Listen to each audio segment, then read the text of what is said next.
میں سمجھتا ہوں کہ قائد اعظم رحمۃ اللہ علیہ نے اتنا بڑا احسان ہماری پوری قوم پہ کیا جس کا ہم صلہ اسے کبھی بھی نہیں دے سکتے۔ اس نے ایک مکان کراچی میں بنایا، ایک لاہور میں بنایا، ایک بمبئی میں بنایا، ایک لندن میں بنایا، اور ساری پراپرٹی پاکستان گورنمنٹ کے نام وقف کر۔ انہوں نے ایک درس دیا جس میں یہ کہا کہ سود کا نظام ایسے ہے جیسے اس آدمی نے اپنی ماں سے زنا کیا، اور مجھے یوں لگتا ہے کہ ایک مرتبہ یا دو مرتبہ کوئی بہت بڑا بزرگ، یا یوں کہہ لیں کہ آپ صلی اللہ علیہ وسلم خود تشریف لائے اور ان کو مل کے چلے گئے۔ مجھے یہ محسوس ہے، مجھے انہوں نے کہا نہیں، مگر میں یہ کہہ سکتا ہوں یہ بات تھی۔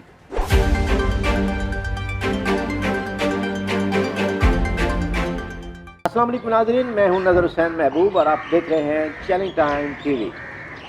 ناظرین، 25 دسمبر یوم ولادت قائد اعظم محمد علی جناح ہے، اسے پوری قوم بڑے جوش و خروش سے مناتی ہے۔ آج کی سیلیبریشن میں ہمارے ساتھ موجود ہیں حفیظ طیب فاؤنڈیشن کے چیئرمین جناب عبد المجید منہاس۔ آئیے آپ سے ملاتے ہیں اور سیلیبریٹ کرتے ہیں اور یاد کو تازہ کرتے ہیں حضرت قائد اعظم محمد علی جناح کی۔ السلام علیکم جناب عبد المجید منہاس صاحب۔ وعلیکم السلام ورحمۃ اللہ وبرکاتہ۔ عبد المجید منہاس صاحب، حضرت قائد اعظم محمد علی جناح نے ایک علیحدہ مملکت کا قیام عمل میں لا کر جو مسلمانوں پر احسان کیا، آپ ان کی اس کاوش کو کن الفاظ میں سراہتے ہیں؟ میں سمجھتا ہوں کہ قائد اعظم رحمۃ اللہ علیہ نے اتنا بڑا احسان ہماری پوری قوم پہ کیا جس کا ہم صلہ اسے کبھی بھی نہیں دے سکتے۔ درست بات۔ وہ اتنا بڑا عظیم لیڈر تھا، اتنا بڑا عظیم انسان تھا کہ میں کیا آپ کو بیان کروں۔ وہ یعنی بہت ہی عظیم آدمی تھا اور بہت عظیم لیڈر تھا۔ اس نے ایک مکان کراچی میں بنایا، ایک لاہور میں بنایا، ایک بمبئی میں بنایا، ایک لندن میں بنایا، اور ساری پراپرٹی پاکستان گورنمنٹ کے نام وقف کر دی۔ یہ اس کا بہت بڑا احسان، اور اس نے جو پاکستان لے کے دیا یہ اس کا اتنا بڑا احسان ہے کہ ہم کبھی اسے فراموش نہیں کر سکتے۔ درست بات ہے۔ منہاس صاحب، اس وقت آپ کی عمر کتنی؟ میری 13-14 سال کی عمر تھی۔ اچھا، جب حضرت قائد اعظم نے اسپیچ کی، کبھی آپ نے ان کی نہیں، میں نہیں ان کی قربت میں رہے؟ نہیں۔ آپ کے والد صاحب یا میرے والد صاحب اور طاہر صاحب یہ اس کی تقریر سننے کے لیے آئے تھے، میں نے نہیں سنا، میں اور چھوٹا تھا۔ آپ پاکستان کی آزادی کو، 76 سالہ مسافت کو کس نظر سے دیکھتے ہیں؟ اسی کچھ بھی نہیں پایا، سارا کچھ کھو دیتا ہے۔ جو کچھ قائد اعظم نے سارے ایسے بنایا سی وہ سارا کچھ ضائع کرتا ہے۔ اسی اس ملک میں کچھ نہیں دیتا، اس ملک کو لیتا یہ خود دیتا کوئی نہیں۔ آپ کیا سمجھتے ہیں جو پاکستان کی اکانومی کی صورتحال ہے، ہم کس طرف جا رہے ہیں؟ ہم ذلیل و خوار ہونے کے لیے جا رہے ہیں۔ ہمارا کوئی نسل و لین نہیں ہے، ہمارا کوئی کچھ بھی نہیں ہے۔ ہمارا یہ سارا کچھ اللہ کی مہربانی سے چل رہا ہے، ورنہ ہمارے پلے کچھ نہیں۔ منہاس صاحب، آپ ایک گہرا مشاہدہ اور تجربہ رکھتے ہیں، مسلم لیگی رہنما بھی رہے، آپ کس دور حکومت کو پاکستان کی ترقی اور تعمیر کا دور سمجھتے ہیں؟ کس دور کو خوشحالی کا دور سمجھتے ہیں؟ میں تو سمجھتا ہوں کہ جو ایوب خان نے جو وقت گزارا ہے اس میں کچھ تعمیر و ترقی ہوئی ہے، وہ باقی اس کے علاوہ کچھ نہیں۔ کہا جاتا ہے کہ جمہوری نظام حکومت کے سبب ہی پاکستان پستی کا شکار ہے، کیا ایسا ہی ہے؟ ایسا ہی ہے، بالکل ایسا ہی۔ تو پھر اس میں کون سا نظام حکومت ہونا چاہیے جس سے پاکستان فروغ پائے، ترقی کرے؟ بس بھی کوئی اسلامی نظام آ جائے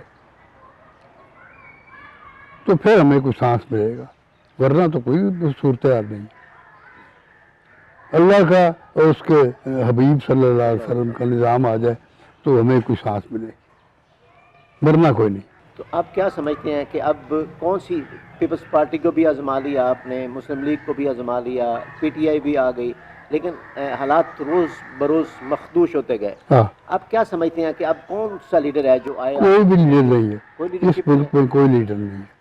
تو ہمارا مستقبل کیا ہوگا؟ سالی تباہی والے جا رہے ہیں۔ اسی تباہی والدار اس کی تباہی کے ذمہ دار سیاستدان ہیں، اور ان کے پاس ہی کوئی حل ہے، ہمارے پاس تو کوئی حل نہیں۔ ہم تو یہ چاہتے ہیں کہ یہاں پر اسلامی نظام آ جائے، جو بندہ قتل کرے اس کے مقابلے اس آدمی کو قتل کر دیا جائے، باقی اور کوئی نظام نہیں ہے۔ یہ جمہوریت، یہ مارشل لا، یہ وہ کچھ بیکار ہے سب۔ یہاں پر اللہ اور اس کے رسول صلی اللہ علیہ وسلم کا نظام آئے تو ہم بہتر طریقے سے چل سکیں گے، ورنہ ہمارا کوئی حال نہیں۔ مجید منہا صاحب، پاکستان قدرتی وسائل سے مالا مال ملک ہے، اس کا چپا چپا زرخیز ہے، یہ سونا اگلنے والی زمین ہے، یہاں کچھ 4 قدرتی موسم ہیں، ٹورزم ہمارا دنیا کا بہترین ٹورزم ہے، کیا سائٹ وردی ہمارے پاس جو ہے وہ پلیسز ہیں، لیکن ہم آج تک نہ تو اپنے ٹورزم کو فروغ دے سکے ہیں اور نہ ہم اپنے ایگریکلچر کو جو ہے کوئی انٹرنیشنل لیول تک لے جا سکے ہیں۔ تو کیا سمجھتے ہیں کہ ہمارا مستقبل کیا ہے اور ہم کس طرف جا رہے ہیں؟ ہمارے ہاں جب تک اللہ اور اس کے رسول صلی اللہ علیہ وسلم کا نظام نافذ نہیں ہوگا، ہمیں صحیح راہ نہیں مل سکتی۔ اس سودی نظام کو ہم اپنائے ہوئے ہیں، نہیں، اس کا رزلٹ سعودی کیا نظام کوئی نہیں ہے۔ ملک میں جو سودی نظام ہے، میں جب کاروبار کرتا تھا نا، تو میرے پاس 4 بینکوں کے میں سے کچھ لمٹیں مقرر تھی، میں پیسے لیتا تھا اور سود دیتا تھا۔ ڈاکٹر اسرار احمد صاحب رحمۃ اللہ علیہ، ان کا مسجد مال روڈ پہ جو مسجد ہے وہاں پہ ان کا خطاب ہوتا تھا، آج سے 40 سال پہلے کی بات ہے۔ انہوں نے انہوں نے ایک درس دیا جس میں یہ کہا کہ سود کا نظام ایسے ہے جیسے اس آدمی نے اپنی ماں سے رنا کیا، لہذا اگلے روز آ کے میں نے 4 بینکوں میں لکھ کے دے دیا کہ میرا کوئی بینک اکاؤنٹ نہیں ہے، آپ نے انٹرٹین کرنا، مجھے آپ کلیئر کر دے۔ میں نے اس دن کے بعد آج تک میری اولاد دونوں بچے کاروبار کرتے ہیں، وہ انہوں نے کبھی کوئی سود پہ پیسہ نہ لیا ہے نہ دیا۔ حضرت حفیظ صاحب کی شخصیت پر ذرا روشنی ڈالیے اور ہمارے ناظرین کو کچھ بتائیے۔ وہ ایک عظیم انسان تھا، وہ ایک بہت بڑے عالم تھا اور بہت بڑے محقق تھا اور ولی اللہ تھا۔ میں انہوں دے نال عمرہ کرنے واسطے گیا رمضان شریف۔ 2 آدمی ان کے دوست اور ساتھ تھے، 2 ہم دونوں بھائی تھے۔ ہم نے زمین پہ گدے بچھائے ہوئے اور 4 آدمی وہاں لیٹے ہوئے۔ سامنے والے کمرے سے ہر روز ہم ایک بابا جی کو نکلتے دیکھتے، آتے جاتے دیکھتے۔ ایک دن بابا جی ہمارے کمرے میں آ گئے تو کہنے لگے، تو رمضان شریف کے دن ہیں، آپ ناشتہ صبح کا سحری میرے پاس کر لیا کریں۔ ہم نے قبول کر لی، ہم چلے گئے۔ وہاں پہ ایک تھال تھا، اس میں کھیر پڑی ہوئی ہے، حلوہ پڑا ہوا ہے، دلیا پڑا ہوا ہے، درمیان میں نان ہے، اس کے ٹکڑے ہوئے ہیں اور سالن ہیں بڑے پورے۔ ہم نے سحری کے بعد چائے پی، آگے اگلے روز پھر گئے تو اس بابا جی نے کہا کہ میں لاہور کے ایک نعت گو شاعر ہیں، ان کی نعت سننے کے بغیر رات کو سوتا نہیں۔ تو میں نے ان سے کہا ان کا نام کیا ہے؟ کہنے لگے ان کا نام ہے حفیظ صاحب۔ میں نے کہا یہ بیٹھے۔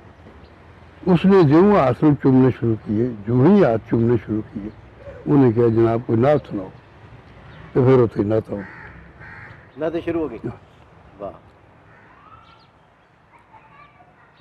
میرے اس گھر کو یہ مقام حاصل ہے کہ یہاں بہت اولوالعزم شخصیات آتی تھی ان کی مزاج پرسی کرنے کے۔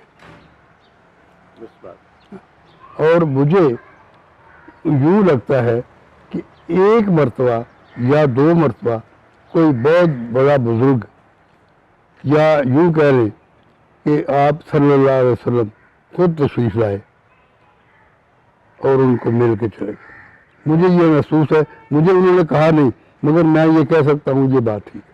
عبدالمجید منہا صاحب، وہ جو خواب آپ نے دیکھا تھا وہ بھی ہمارے ناظرین کے ساتھ ذرا شیئر فرمائیں، جس میں آپ مدینہ تشریف لے گئے تھے اور وہاں پہ آپ حفیظ طائب صاحب کے گھر تشریف لے گئے۔ میں مدینہ شریف میں مسجد نبی شریف میں چہل قدمی کر رہا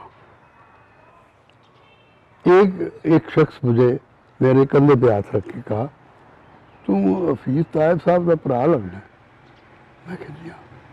کہ لگاؤ میرے نال۔ اس نے مجھے باہر نکالا، اپنی گاڑی میں بٹھایا، گاڑی اس طرف موڑی، گاڑی اس طرف موڑی، گاڑی اس طرف موڑی، گاڑی اس طرف موڑی، ایک گھر کے سامنے اس نے آ کے گاڑی کھڑی کر دی۔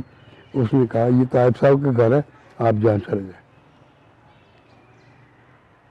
میں اس گھر میں داخل ہوا تو پہلے میری بھابھی مجھے ملی، تو پھر طائب صاحب ملی۔ واہ، وہ وہاں موجود تھے؟ جی ہاں، یہ سب عالم خواب میں ہوا؟ جی ہاں، واہ، اس وقت وہ ولیلت فرما گئے وہ تھے؟ ہاں۔ عبدالمجید منہاج صاحب، حضرت حفیظ طائب کا کچھ کلام ہمارے ناظرین کو بھی سنائے۔ نعت حضرت میری پہچان ہے سبحان اللہ، سبحان اللہ، یہی دنیا یہی ایمان ہے سبحان اللہ، سبحان اللہ، جس سے پہلے کسی تخلیق کا عنوان بھی نہ تھا، وہ میرے شعر کا عنوان ہے سبحان اللہ۔ میں گناہ گار و خطا کار مگر اس کی ذات